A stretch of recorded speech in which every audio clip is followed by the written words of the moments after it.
一个普普通通的农民怎么就能建立起一个庞大的帝国呢？这听起来有点不可思议吧？今天啊，咱们就来聊聊一场经常被大家忽略，但实际上却彻底改变了中国历史走向的大起义——红巾起义。你想啊，一个那么庞大的帝国，怎么说倒就倒了？然后一个全新的王朝，又是怎么从一片废墟里站起来的？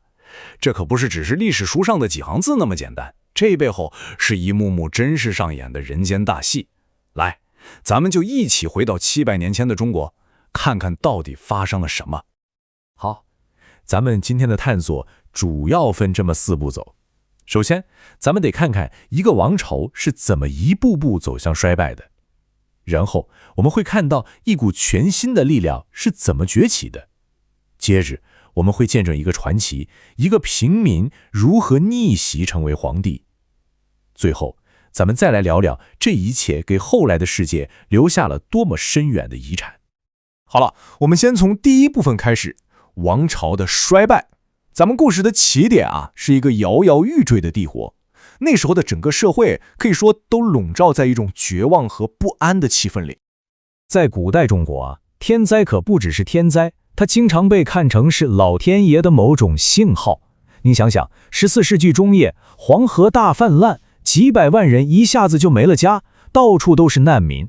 在老百姓眼里，这就是上天在说，你们的统治者不行啊，他们的天命已经到头了。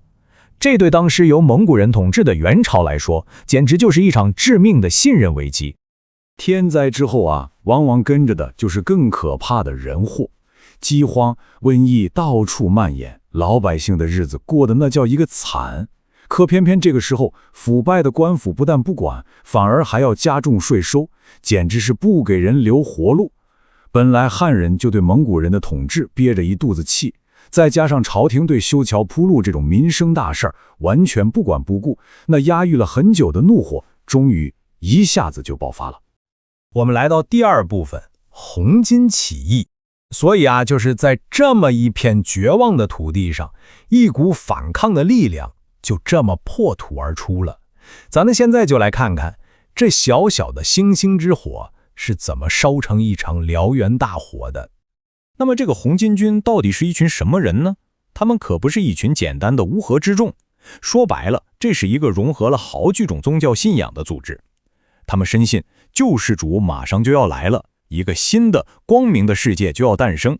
你想想，一边是对未来那种近乎狂热的信仰，一边是对现实彻彻底底的绝望，这两种情绪搅合在一起，最终就变成了一股足以掀翻整个王朝的巨大能量。这起义蔓延的速度简直是快得吓人。你看啊，1351年反抗的火苗才刚在淮河流域点燃，才过了4年，各路义军就已经拉起队伍建立自己的政权了。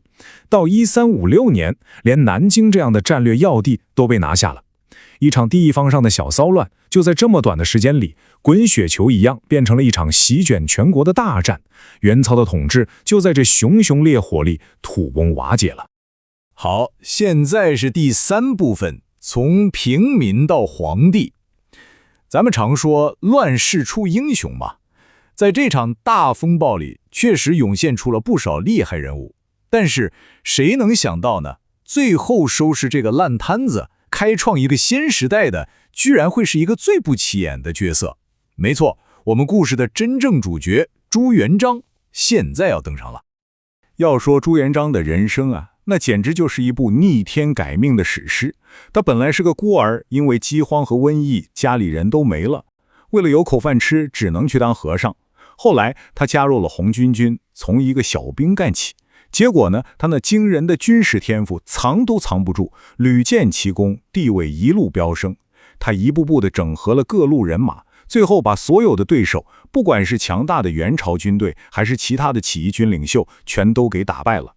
就这么着，他从社会的最底层一步一个脚印，走上了权力的最顶峰。这可是历史上最不可思议的逆袭故事了。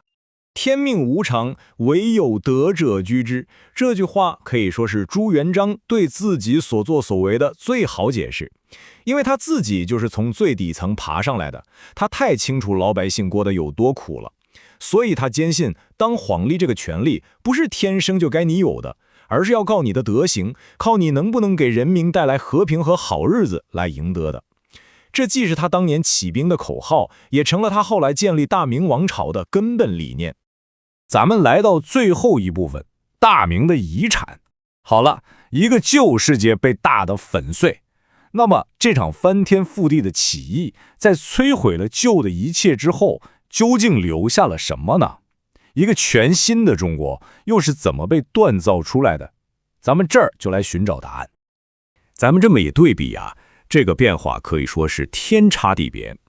红巾起义的成功带来的是一场彻头彻尾的大变革，它结束了将近100年的蒙古统治，让汉人重新掌握了政权。它结束了那种军阀混战的乱世，建立了一个权力高度集中的强大帝国。更重要的是，它用稳定取代了混乱，用经济复苏取代了百业凋敝，为后来几百年的文化艺术繁荣打下了一个坚实的基础。276年，你没听错，这场从废墟里崛起的起义，最终建立了一个延续了将近3个世纪的强大王朝。光是这个数字本身，就是对它历史意义的最好证明。可以说，明朝的建立为当时的中国带来了非常长久的稳定和繁荣。那么，让我们回到最初的那个问题，一场700年前的农民起义到底能告诉我们什么呢？它让我们看到，当社会矛盾积累到极点的时候，最底层的人民能够爆发出多么惊人的力量。它也让我们看到，一个个体在历史的大潮中是怎样通过自己的智慧和勇敢，不仅改变了自己的命运，甚至创造了新的历史。所以说，这段古老的故事对于我们今天去理解什么是权力，什么是变革，什么是人民的力量，又能带来什么样的启发呢？这个问题，我觉得值得我们每一个人好好想一想。